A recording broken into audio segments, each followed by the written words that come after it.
Naquele tempo, ao ver as multidões, Jesus se encheu de compaixão por elas, porque estavam cansadas e abatidas, como ovelhas que não têm pastor.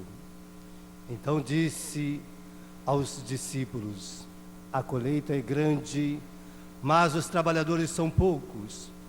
Pedi, pois, ao Senhor da colheita que envie trabalhadores para a sua colheita. Chamando os 12 discípulos, Jesus deu-lhes o poder de expulsar os espíritos impuros e curar todo tipo de doença e de enfermidades. Estes são o nome dos 12 apóstolos.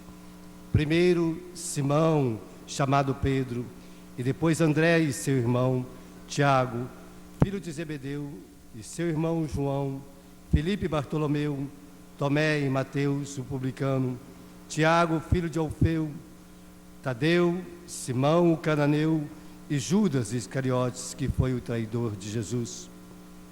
Jesus enviou os 12 com as seguintes recomendações: não deveis ir aos territórios dos pagãos, nem entrar na cidade dos samaritanos. Ide antes as ovelhas perdidas da casa de Israel. No vosso caminho proclamai: o reino dos céus está próximo. Curai os doentes, ressuscitai os mortos, purificai os leprosos, expulsai os demônios. De graça recebestes, de graças deveis dar. Palavra da salvação. Glória a vós, Senhor. Amém. Vai se sentando e cantando. Aleluia, aleluia, a minha alma abrirei. Aleluia, aleluia, Cristo é meu Rei.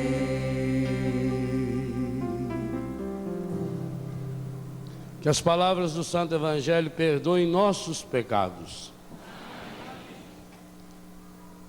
Que maravilha podemos celebrar essa Eucaristia de envio, depois desse maravilhoso acampamento de casais, a partir destes textos escolhidos a dedo pelo Espírito Santo para cada um de nós nessa tarde. Poderíamos resumir as 4 leituras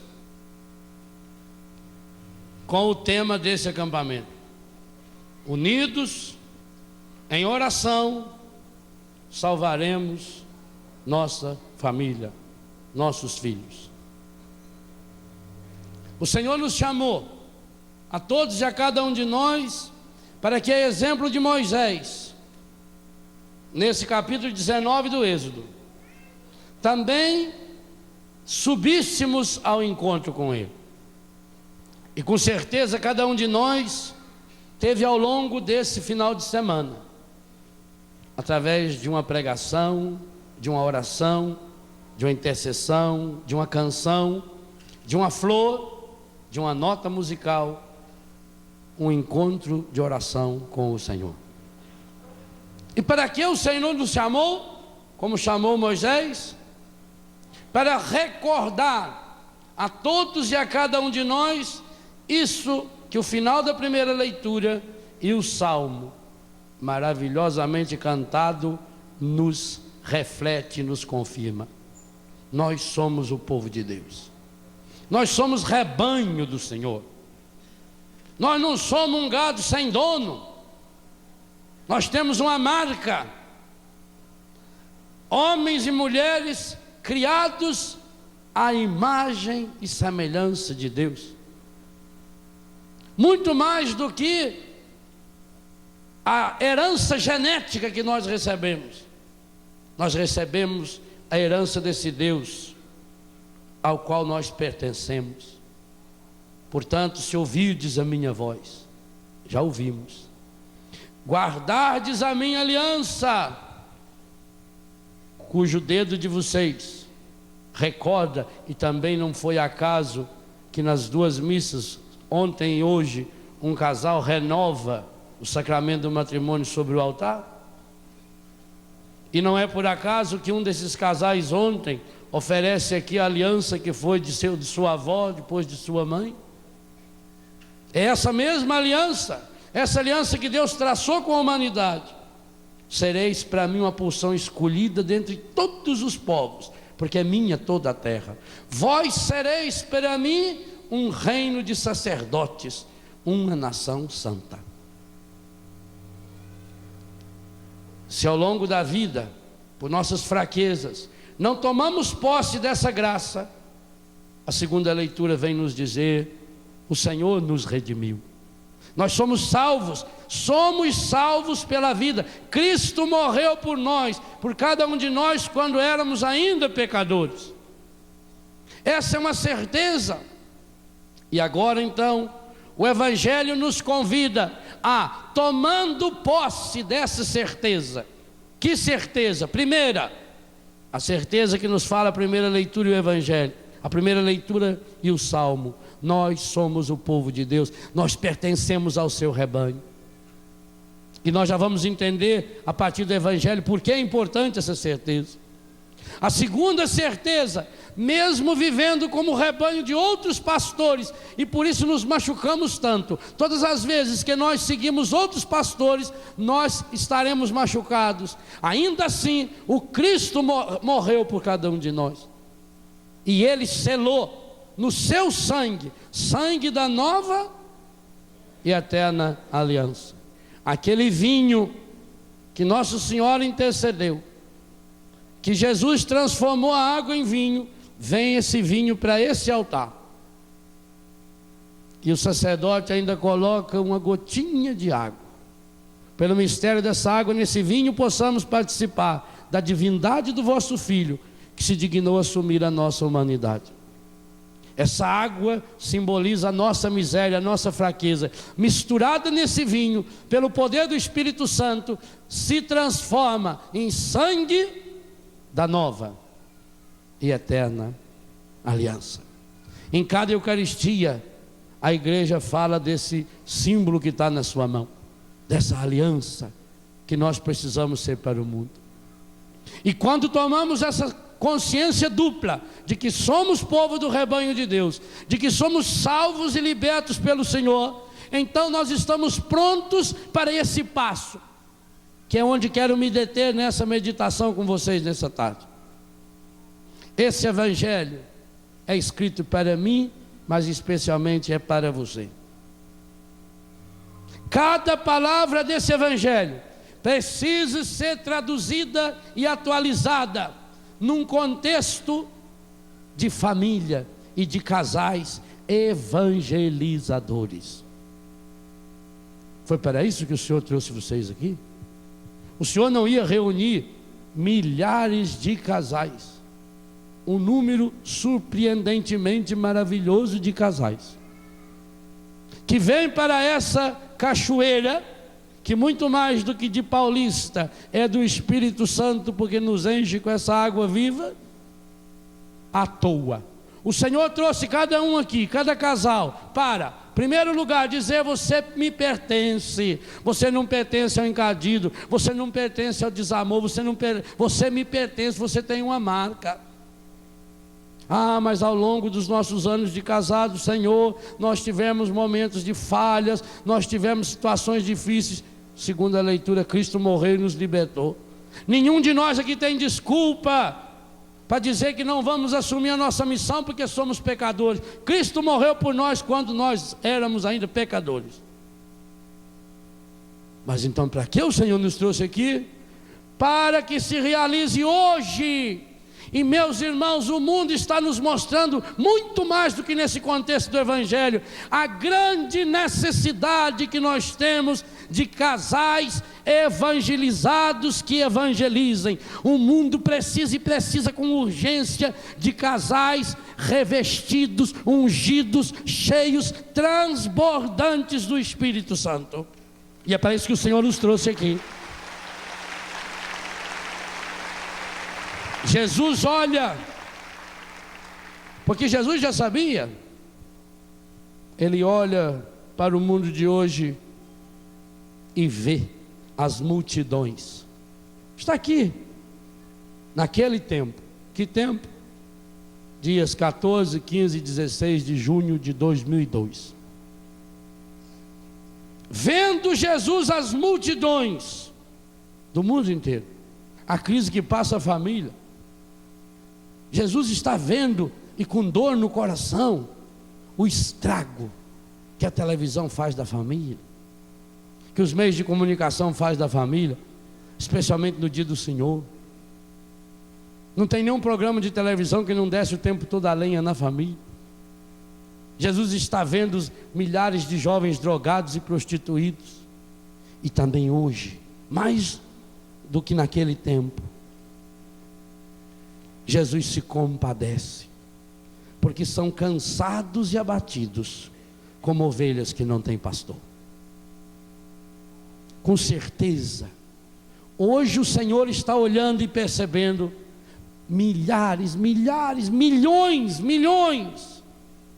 de famílias, de pais, de mães, ovelhas sem pastor. E como é triste uma ovelha sem pastor. A ovelha é o bicho mais besta que existe no mundo. No mundo não existe nenhum outro bicho que seja mais frágil do que uma ovelha. Coisa mais fácil que tem é matar uma ovelha.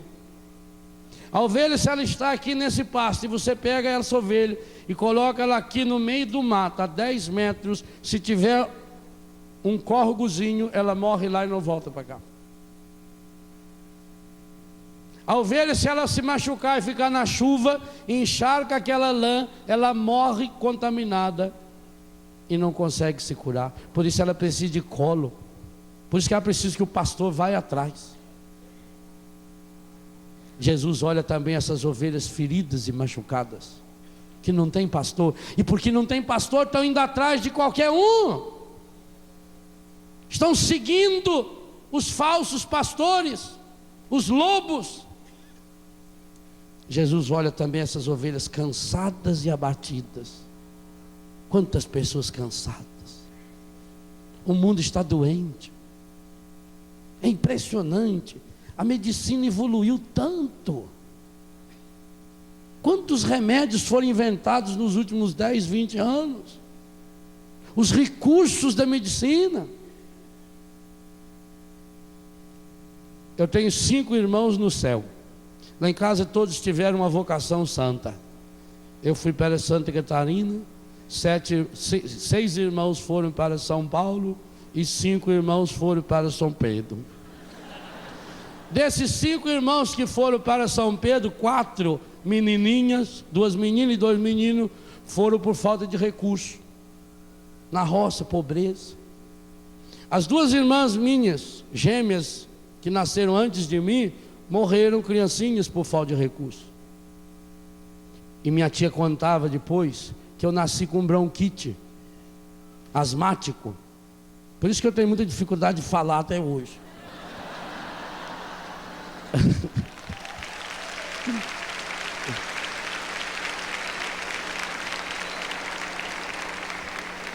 E vocês imaginam, primeira coisa, papai e mamãe chorando, desesperado, porque eu ia morrer, o menino vai morrer.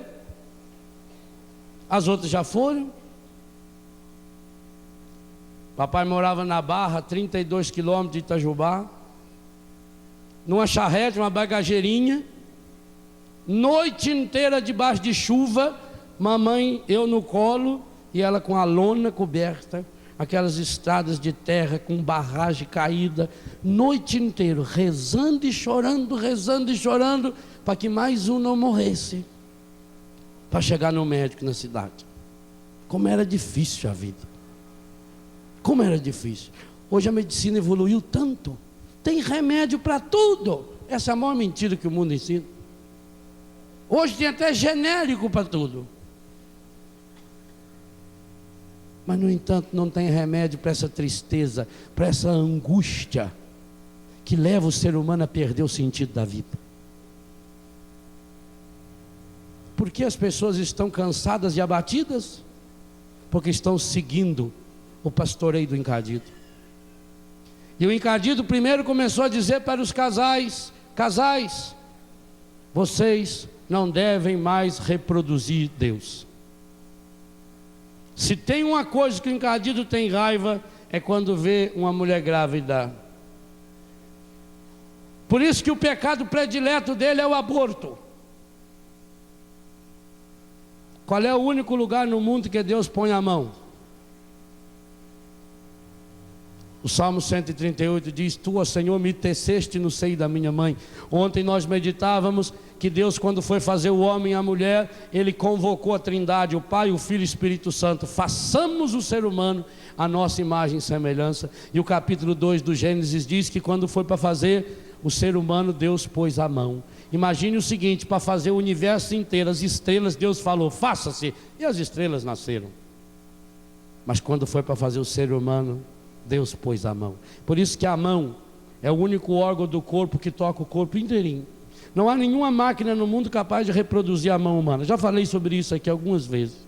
Por isso também que a marca está na mão. Não só a marca da sua aliança com o seu esposo, mas a marca da aliança com Deus e de Deus com você. Aqui está a impressão digital. E a ciência diz que a impressão digital fala que você é único no mundo, que nunca existiu e nunca vai existir outra pessoa igual a você, que Deus não faz cópia, Deus não trabalha com lixo reciclado. Esse negócio é coisa moderna. Deus não usa espírito velho em corpo novo. Está na mão.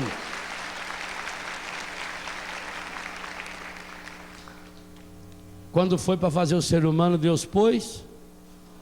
Ora, então na hora de fazer o ser humano, Deus põe a sua mão. Está no Salmo 139 ou 138 da Bíblia Ave Maria. Tu, ó Senhor, me teceste no seio da minha mãe. Quando uma mulher está grávida, quem está trabalhando lá dentro é Deus. Pensa bem vocês mulheres, Deus põe a mão aí dentro da sua barriga. E o encardido morre de inveja. E aí ele também conseguiu botar a mão na barriga das mulheres.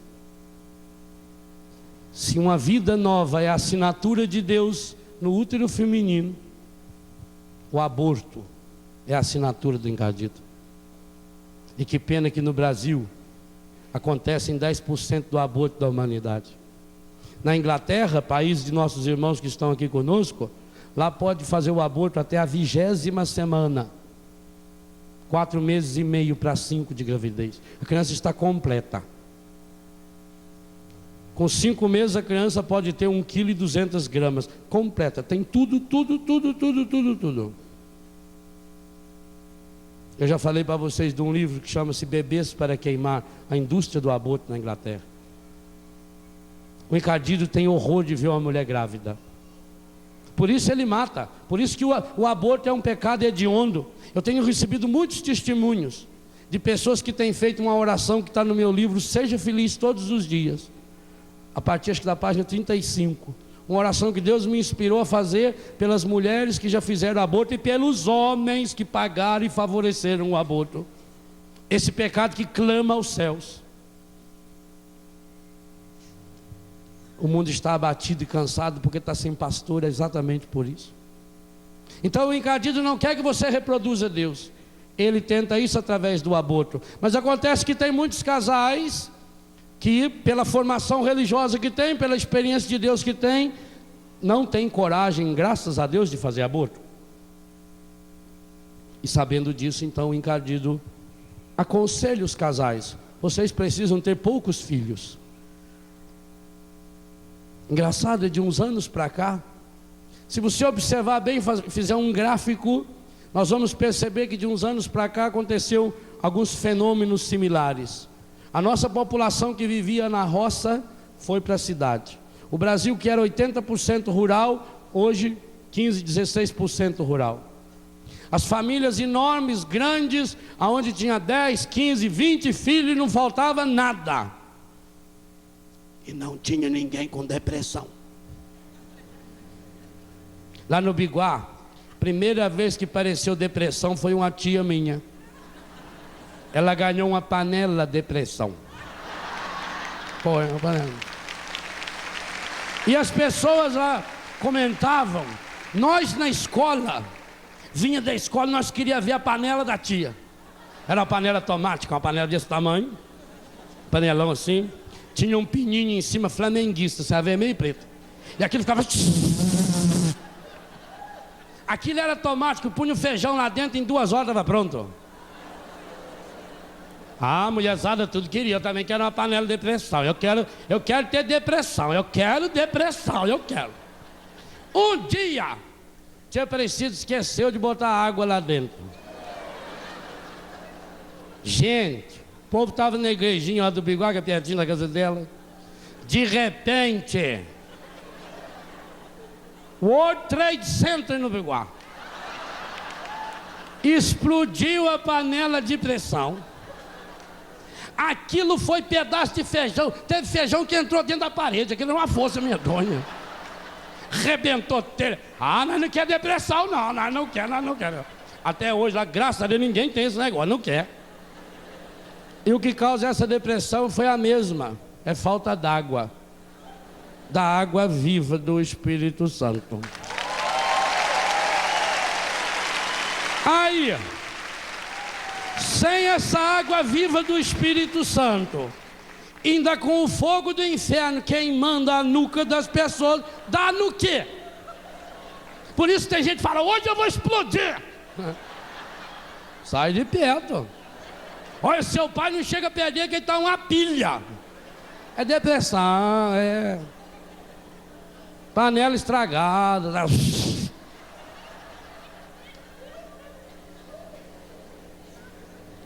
Então o encardido disse, vocês têm que ter poucos filhos. E os casais acreditaram, ovelha sem pastor acredita. Qualquer coisa, qualquer bobagem que falar, as pessoas acreditam. Então tem que reduzir o número de filhos. Problema econômico? Não, porque o mundo está vivendo a fome. Grande mentira! O mundo vive a miséria, não a fome.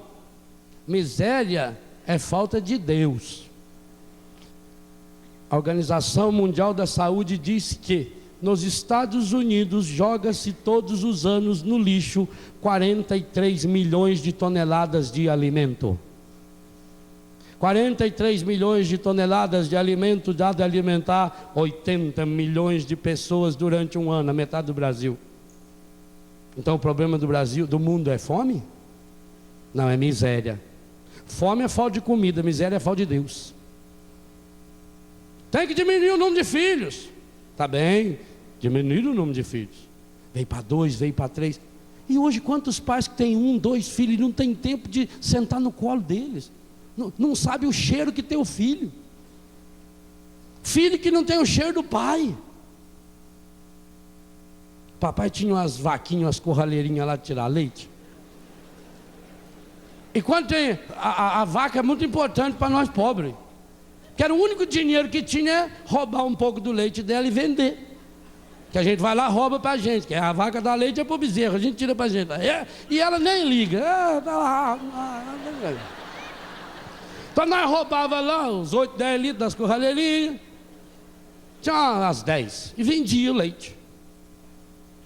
Quando a vaca tem o bezerrinho os primeiros dias, o leite é estragado, que ele está limpando o úbere. Cada um dá um nome para aquilo. E leite podre. Nos primeiros dias não serve para beber. Se naqueles dias morreu o bezerrinho, a vaca seca o leite. Claro, ela dá leite para o filho, se não tem filho para beber, ela seca. Mas aquilo é um prejuízo danado para um pai de família que tem que sustentar aquela filharada toda. Que nós bebia leite lá por 5, 6 bezerros. Lá em casa era 8. Mamãe teve 12. Então o que o papai fazia quando morria um bezerro? Punha a vaca lá para comer, um canzil. Lá em Betânia eu fiz igualzinho. Eu lembrava quando eu era pequeno lá no Biguá. Canzil assim, põe a vaca lá, põe comida, fica e come. Aí não tem jeito de olhar para trás. E aqui o pai vinha e punha outro bezerro para mamar nela. Mas ela não solta leite para outro bezerro. Então o que ele fazia quando morria? Tirava o couro do bezerrinho que morreu, com o canivete, Aí punha outro bezerro mamando, vinha com cuidado, e em cima daquele bezerro punha o couro do bezerro que mamou, do bezerro dela, que morreu. A vaca sente o cheiro do couro do filho e solta o leite. E que coisa interessante, depois de 3 ou 4 dias, pode pegar aquele couro e fazer relho, fazer o que quiser, porque o bezerro pegou o cheiro do filho dela. E agora ela solta o leite. Gente, tem muita família seca por falta de cheiro do couro do pai, da mãe, dos filhos. Eu recebo filhos e filhas na minha comunidade, eles estão pior que um bezerro seco, pior que uma vaca que não dá mais leite. E a vaca, se ela para de dar o leite e tem leite, aquilo infecciona os tetos, não é? Faz um mal medonho, empedra. Hoje nós temos famílias empedradas pela falta de amor. Tem 1, 2 ou 3 filhos. Então o primeiro encardido falou: mata um pouco dos filhos, reduz o número de filhos. Aí reduziu. Hoje tem 2, 3 filhos. Pai, eu não sei o que eu faço com o meu filho, eu não sei o que eu faço com a minha filha. E aí vai atrás disso, vai atrás daquilo, tudo quanto é filosofia que o mundo fala, não adianta, é ovelha sem pastor, vaca sem o cheiro do filho, seca o leite. Estamos cheios de famílias secas de leite, pois o Senhor hoje convida você a ser apóstolo, para levar esse mundo a uma terra que jorra leite e mel, o leite verdadeiro que alimenta, e esse que flui do coração do Senhor. Quantas e quantas pessoas cansadas e abatidas, não é falta de remédio, mas o mundo está ensinando mentira, de que existem remédios, soluções fáceis. Olha o que o encardido falou ontem, para Adão e Eva e para Jesus, soluções imediatas. Está com fome? Fala para essa pedra virar pão. Soluções prontas, fáceis, pula daqui para baixo, você tem poder, já vem um anjo e te segura. Não existe solução fácil para problema difícil. Ninguém dá aquilo que não tem. E nesse sentido, aquilo que eu falei hoje em tom de brincadeira de manhã é verdade. Os defeitos dos filhos são filhos dos defeitos dos pais, e nós temos que assumir essa responsabilidade nossa, como pais que somos, padres e pais.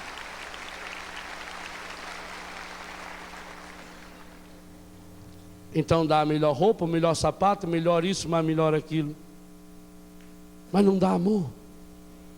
Delega-se tudo. Algum tempo atrás o senhor estava me falando sobre a importância de impor as mãos nas pessoas para curar as pessoas. A Luzia hoje recordava isso, de impor as mãos sobre o marido e a mulher. E aí eu começava, porque eu converso muito com Deus igual eu converso com vocês. Eu falo lascado para ele também fala para mim. Senhor, mas aí só queria que o senhor me explicasse uma coisa. Eu nunca vi meu pai impor a mão na minha mãe, nunca vi minha mãe impor a mão no meu pai para rezar. E como é que eles fizeram 50 anos de casado, a gente nunca viu uma discussão deles, um casal fabuloso, que toda a comunidade de Itajubá, lá do Biguá, todo mundo que conhece papai e mamãe, vê neles um casal, um testemunho. E eu nunca vi papai impor as mãos, a não ser depois que eu fiquei padre, nas missas que eu celebro, senão eu nunca vi. Então como é que eles conseguiram chegar onde chegaram, sem fazer oração de imposição de mãos? E aquilo ficou na minha cabeça. Belo dia eu estou lá na capelinha da minha casa, todas as capelas da minha casa têm sofá. Nas 4 casas nossas eu coloquei sofás nas capelas, para que as pessoas sentem e fiquem à vontade com Jesus. Então eu também sentei no sofá daquele e fiquei, olhinho fechado, pensando. E começou a vir imagens que eu não entendia no começo. Eu via papai mexendo na horta, eu via papai no cabo da enxada. Passado alguns dias eu estou lá roçando um pasto lá sozinho, lá no meio do mar. Comecei a lembrar da imagem do papai roçando o pasto. E eu via na minha mão a mão do meu pai. Tinha feito um calo na minha mão, eu lembrava da mão grossa do papai. Ficava pensando naquilo. Daqui a pouco veio o menino trazer água. Comecei a lembrar da mão da mamãe. Gente, eu comecei a chorar. sozinho lá no meio do mato de Betânia, roçando o pasto. Porque Deus tinha me mostrado que milhares de vezes papai e mamãe fizeram imposição das mãos. Cada vez que papai estava com aquela mão na enxada, com aquele calo grosso, ele estava rezando pela mamãe e pelos filhos. Cada vez que estava lá tirando o leite de uma vaca, catando feijão, batendo feijão, limpando o café. Cada vez que mamãe estava varrendo, que mamãe estava lá pegando aquela brasa e colocando no ferro para passar a nossa roupa com a mão dela, a mãozinha, uma só, porque a outra mão de mamãe nasceu seus dedinhos assim. Cada vez que via, e Deus foi me mostrando e eu fui chorando. Foi uma cura interior linda, eu sozinho roçando o pasto no meio do mato. Mamãe lavando, e eu via aquela mãozinha de mamãe lavando aquelas camisas encardidas. Papai trabalha na roça, capinar cana, aquelas camisas tudo sujas, e ali mamãe esfregando, porque não tinha esse sabão chique não, o sabão era feito em casa. E o Senhor foi me mostrando, Léo, centenas de vezes sua mãe impôs as mãos sobre o seu pai. Cada vez que ela pegou na camisa dele para lavar, ela impôs as mãos sobre ele. Olha, alguma vez você viu sua mãe lavando a camisa do seu pai com cara feia? Alguma vez você viu seu pai reclamando enquanto estava trabalhando? Aquelas mãos calejadas do seu pai, aquela mão ferida e machucada da sua mãe, Léo, foi a primeira mão que celebrou a Eucaristia para você, e você é padre porque aquelas mãos te abençoaram. E eu chorava de alegria.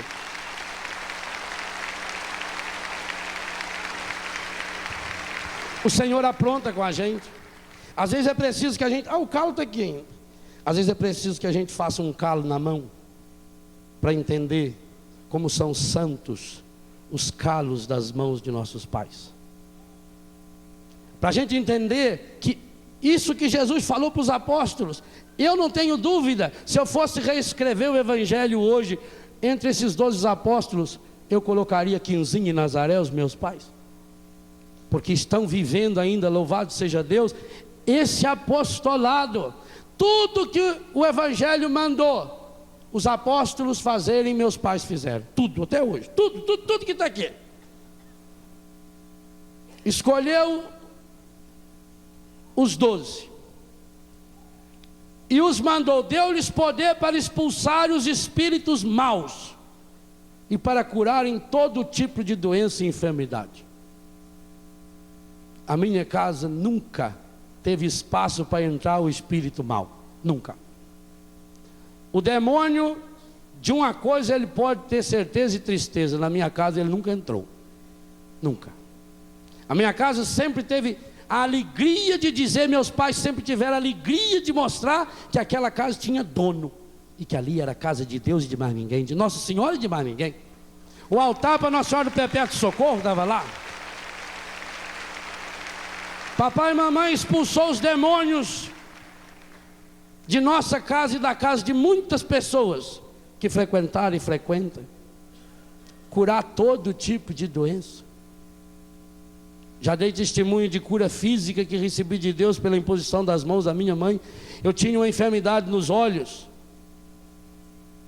que quando abaixava a imunidade, porque muitas viagens, principalmente de avião, uma herpes no olho e não tem cura, me inchava os olhos, eu tinha que colocar gelo, e colocar aqueles Ovirax, um remédio caro, ruim no olho.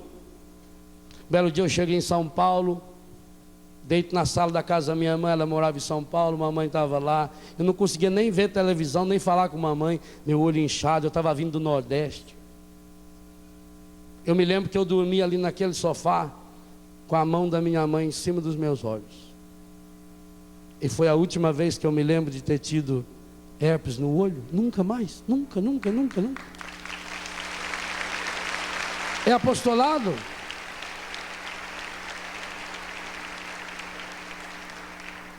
Os nomes dos apóstolos, então eu coloco aqui junto com Pedro, André, Tiago, João, Quinzinho e Nazaré. E diante as ovelhas perdidas da casa de Israel, a nós filhos. É muito fácil você ver defeito no vizinho, na casa do vizinho, erro nos filhos dos outros, e diante das ovelhas perdidas da sua casa. Quem na sua casa está sendo uma ovelha perdida? Pai e mãe, mete o joelho no chão, supliquem a essa misericórdia infinita de Deus pela salvação de seu filho e de sua filha.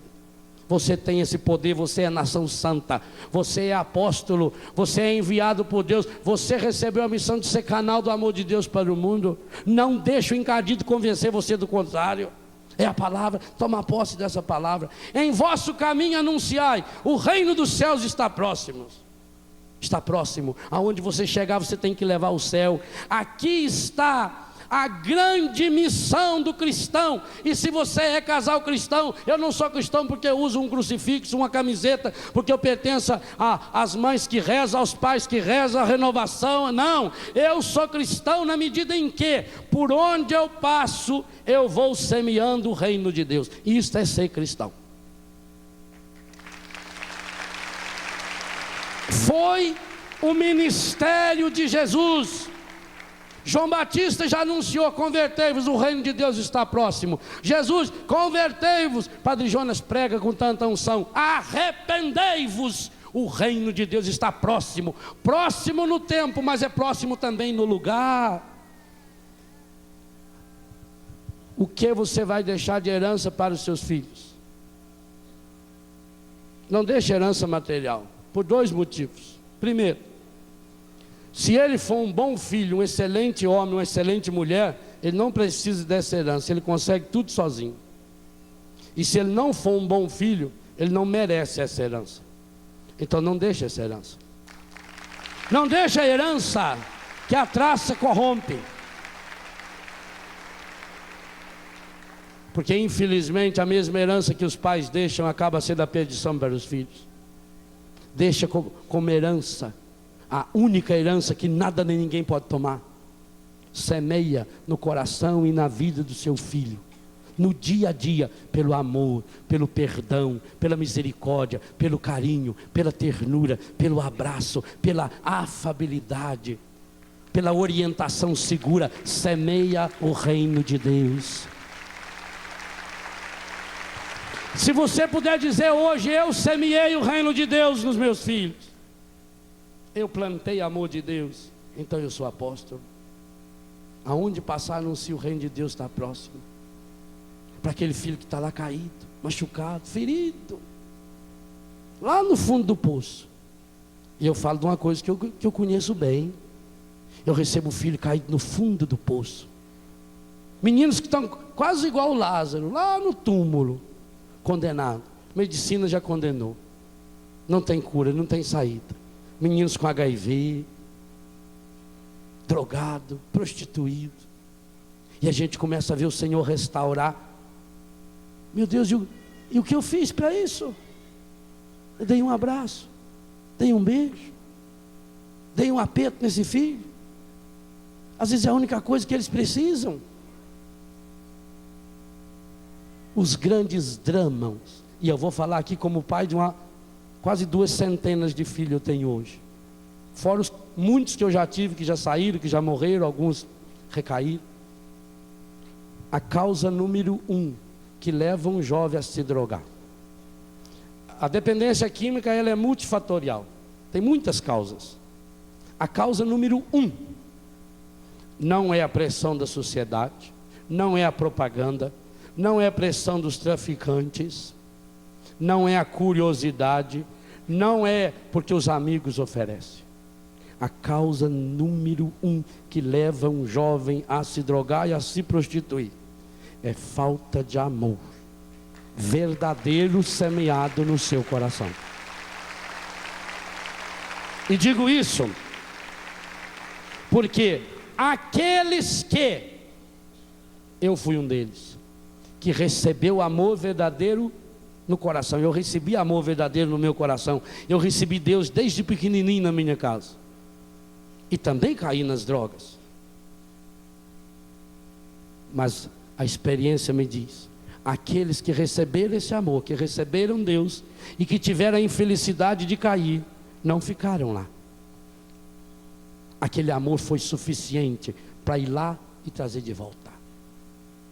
Ama seu filho, Mas amar é dar Deus, amar é levar a pessoa para o céu. E Deus a gente dá se a gente tem.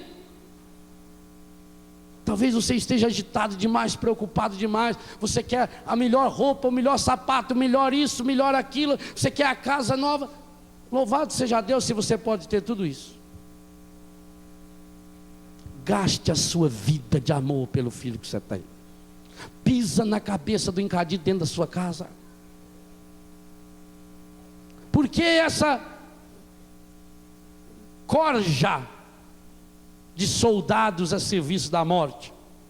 Pela droga, pelo aborto. Tem crime mais hediondo que o aborto, gente. A vida é um dom fantástico.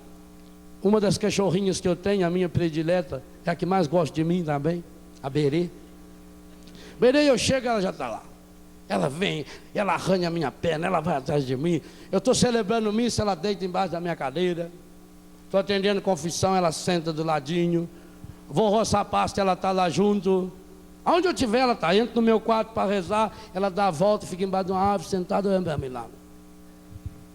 Um dia eu cheguei em casa, a Berê não estava me esperando, e ela estava grávida.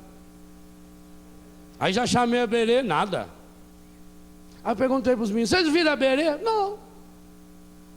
Aí subi, quando cheguei lá em cima, perto de uns meninos conversando, veio a Berê. Barrigudinha, correndo, a belezinha. Falei, ô lindinho, vem cá, Petinho, vem. Ela veio, deu uns pulinhos, eu falei, não nasceu ainda, estava barrigudinha. 1 minuto depois, Berê sumiu. Falei, gente, que será? Não sei quanto tempo se passou. 1, 2, 3 minutos. Ela veio do meio do mato, com a cabecinha erguida e um filhotinho na boca. Era o primeiro que tinha nascido. E ela entregou na minha mão. Olha o que Deus está dizendo para a gente. Então mandei arrumar um ninho, fiquei com aquele filhotinho na mão e ela do meu lado. Arrumamos a casinha, o ninho, mandei ela deitar, coloquei o filhotinho, ela lambeu ele e já teve a segunda, que aí foi uma pretinha também na minha frente. Eu vejo Galizezinha, que eu tenho lá desse tamanho assim, avançando na tela, por um cachorro alto para defender o pintinho. E no entanto a gente vê a mulher, a mais perfeita imagem e semelhança de Deus, quando deixando se levar pelo demônio, assassinando barbaramente o seu filho dentro da barriga. Onde está a grande doença do mundo, gente? Pensa bem. Não tem crime mais medonho, mais hediondo, mais pavoroso, mais demoníaco, mais diabólico do que o aborto. Por que eles não vêm na rua também fazer campanha? Eles querem defender o mico dourado, o leão não sei do que, a baleia não sei das quantas. E por que não sai na rua para defender a vida humana? Se você quer cortar um pedaço de árvore, é capaz de ser preso sem recurso a nada. E o ser humano mata-se. Hoje mata-se, a vida humana não vale nada. Ô meu irmão, a vida da pior pessoa do mundo vale mais do que o universo inteiro. Por quê? Jesus Cristo morreu e derramou a última gota do seu sangue para salvar toda e qualquer vida, inclusive a vida humana mais inferior que pudesse existir, a minha e a sua também. Nós precisamos de apóstolos da vida. Veja a incoerência do demônio. Primeiro manda, evita filhos, mata filhos. E agora, de uns anos para cá, ele começa a querer tomar o lugar de Deus, fabricar filhos na proveta, no laboratório e agora no clone. Pensa bem, veja se aí nós não estamos assistindo, e eu falo isso consciente com todas as letras do que eu estou falando. Aí nós estamos assistindo conscientemente a ação direta, não tem mais nem máscara nem disfarce do anticristo. Porque na hora em que ele consegue derrubar a vida, como ele está derrubando, E vocês vejam bem que o alvo dele é esse. E é por isso que ele tem 2 alvos maiores. Mas alvos maiores no tamanho. E eu já falei sobre isso aqui na Canção Nova. E retomo, só como uma recordação nesse acampamento. As 2 armas que o demônio tem. Uma voltada para nós sacerdotes, seminaristas. Com toda aquela futrica que nós estamos meditando nesse acampamento, com todas as marcas que o Padre Jonas corajosamente nos colocava ontem de manhã, com todas as feridas da masculinidade, esses escândalos terríveis e hediondos, medonhos, em maiores ou menores proporção. Não pensem os senhores e as senhoras que a televisão vem a público e traz esses casos porque estão preocupados com a pedofilia. Não, eles querem derrubar a igreja. É o que eles querem. Por isso que o coração da gente pula de alegria ao saber que hoje a Praça de São Pedro é uma praça que cabe 300.000 pessoas. Hoje ela foi pequena. Enquanto reúne aí 8 ou 10 jornalistas para descer a lenha porque um padre desequilibrado ou um infeliz dos Estados Unidos ou aqui do Brasil cometeu um pecado, 300.000 pessoas se reúnem para dizer: muito obrigado, Deus, porque mais um padre ficou santo. É possível ser santo? É para esse que eu olho. E você, casal, também olhe para os casais santos.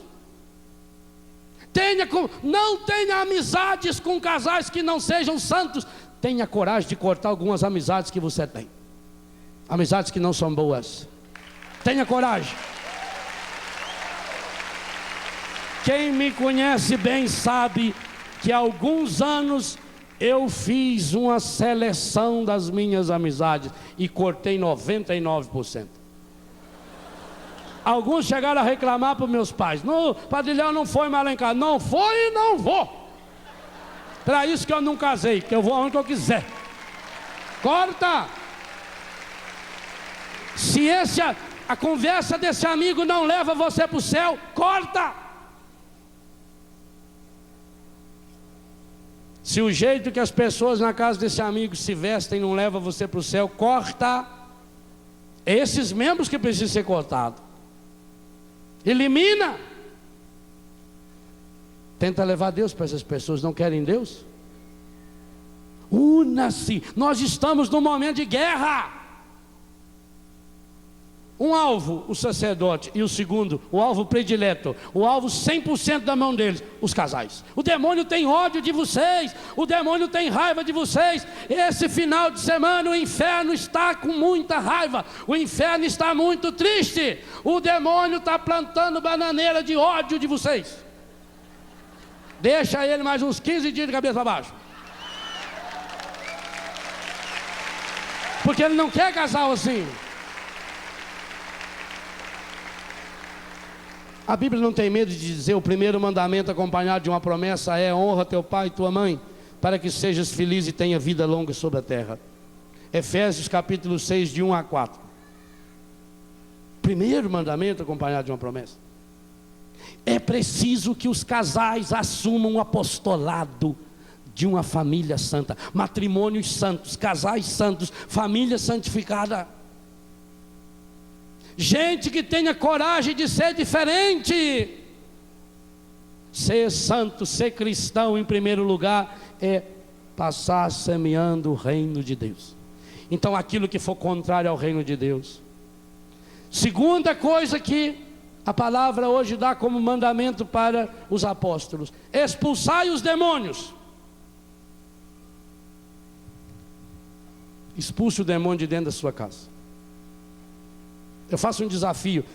Muitas e muitas vezes já fizemos aqui, Brasil afora, pedindo aos jovens que jogassem fora camisinha, cigarro, e muitos jogaram. Louvado seja Deus. E eu testemunho da minha comunidade. Hoje, graças a Deus, em Betânia ninguém fuma. É proibido entrar cigarro dentro da nossa casa, tem uma placa lá fora. Louvado seja Deus. Mas hoje eu queria convidar vocês, casais, a jogar fora da sua casa aquilo que está lá e que pertence ao demônio. Objetos consagrados ao demônio que talvez você esteja dentro da sua casa. Fitas de vídeo pornô, revistas pornô, roupas especializadas em pornografia, sujeiras, joga fora. Não tenha medo de jogar fora, de experimentar uma sexualidade abençoada. Vou dizer a você, e vou dizer isso sabendo que eu estou ao vivo pela televisão, em direto para Portugal e para o mundo inteiro. Não tenha medo de experimentar em Deus a sua relação sexual. O dia que você experienciar essa relação sexual em Deus, segundo Deus, pela vontade de Deus, você vai poder experimentar na carne, conforme diz o catecismo da Igreja Católica, o mais alto, elevado nível de prazer que o ser humano pode sentir, porque no dia em que você vive santamente essa sexualidade, você está reproduzindo Deus, mesmo quando não está tendo filhos, porque o Código do Direito Canônico diz que essa união de homem e mulher, ela tem em primeiro lugar um caráter unitivo. Faça a experiência.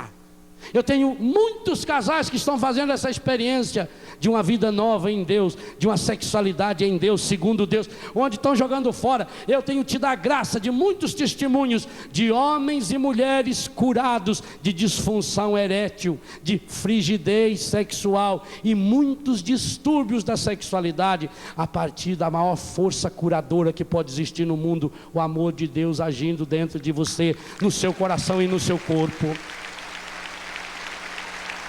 Então é hora de voltar a impor as mãos.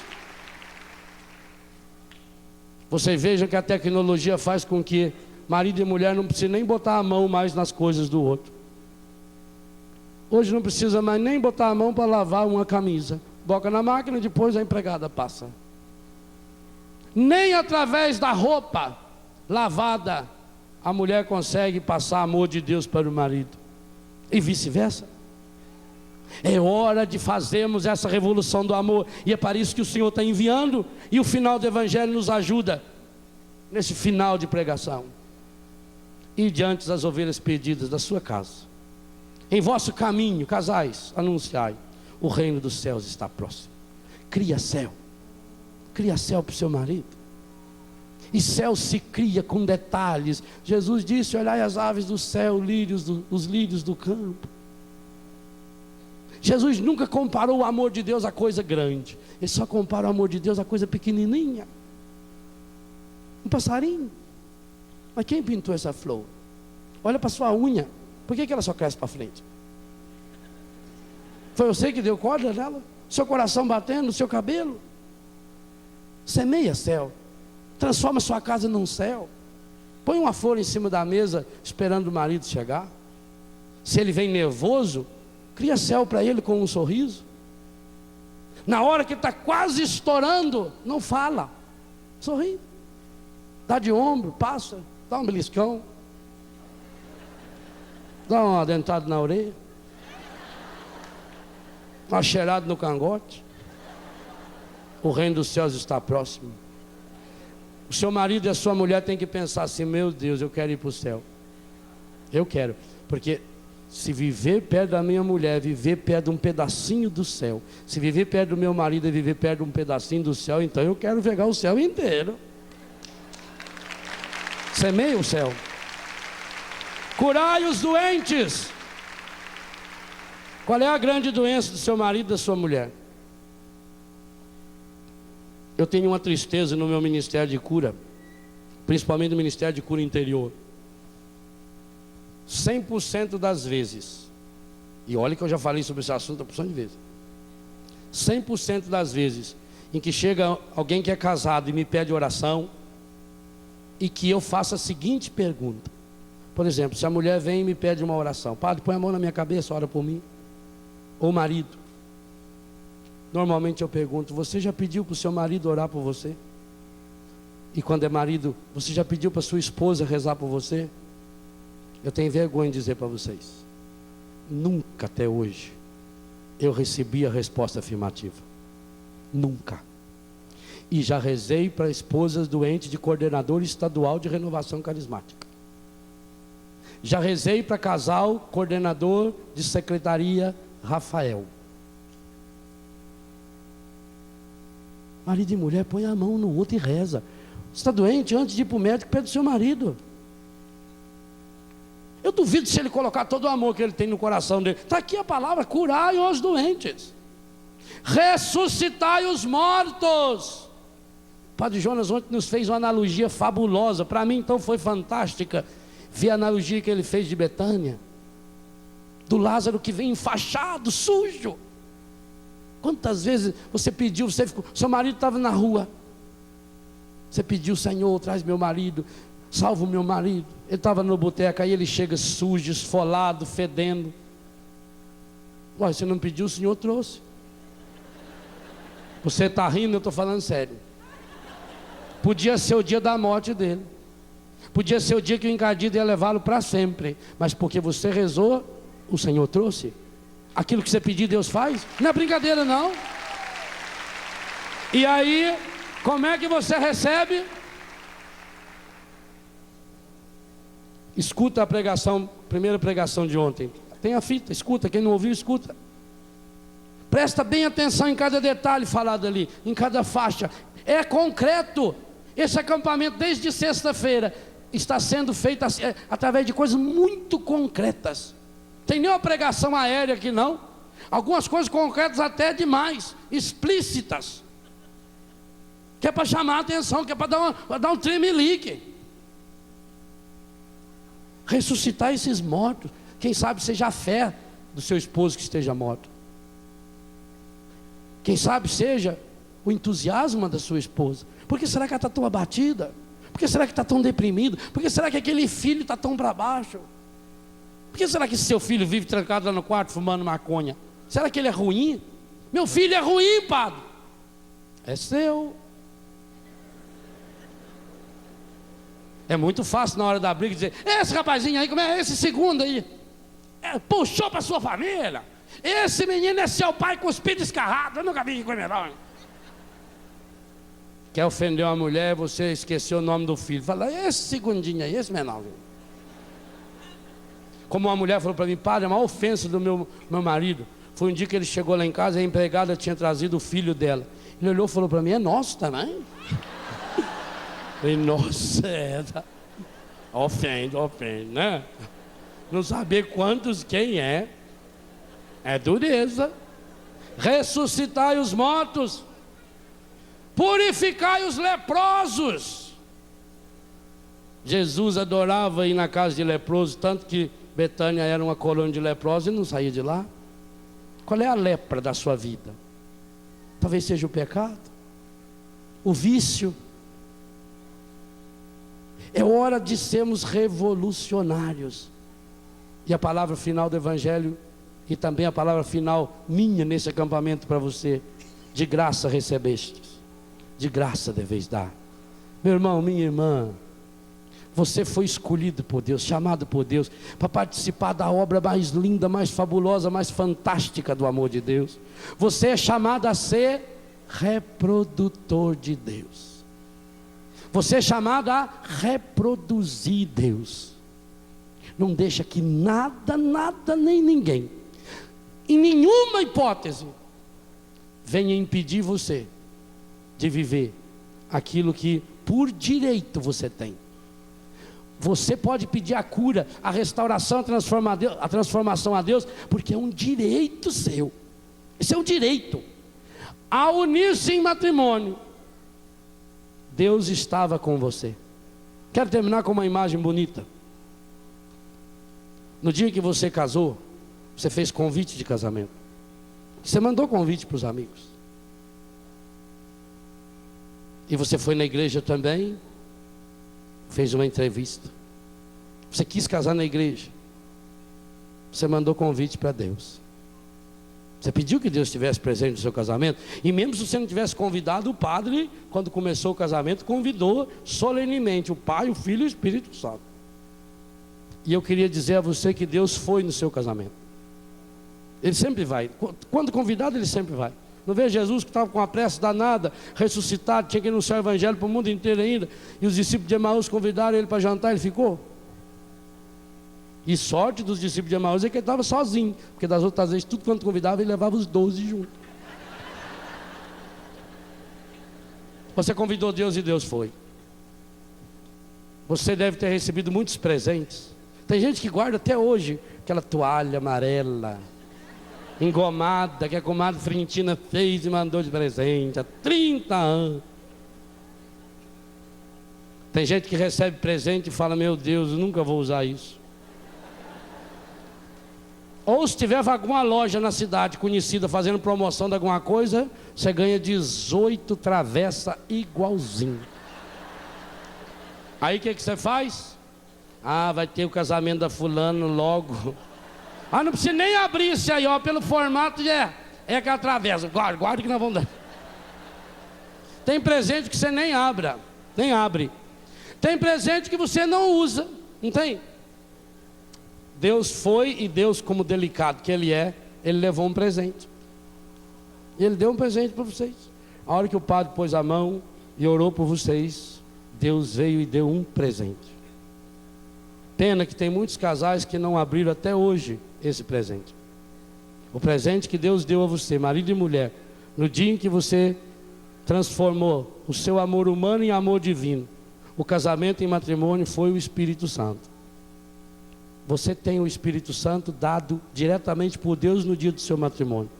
O dia em que você deixar o Espírito Santo florescer em sua vida de marido e mulher, abrir o presente, então os frutos que você vai colher, está em Gálatas 5:16 seguinte: amor, paz, bondade, doçura, mansidão, temperança, alegria, fidelidade, longanimidade. Mas enquanto não abrir esse presente, vai colher aqueles outros frutos, as obras da carne: briga, discussão, divisão, infidelidade, desamor, ódio, calúnia, fofoca, maledicência, ressentimento, mágoa e enfermidade. Escolha. Eu acredito nesse Deus que continua derramando sobre nós o Espírito Santo. Creio em Deus Pai Todo-Poderoso,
cançãonovaplay.com. Assine já!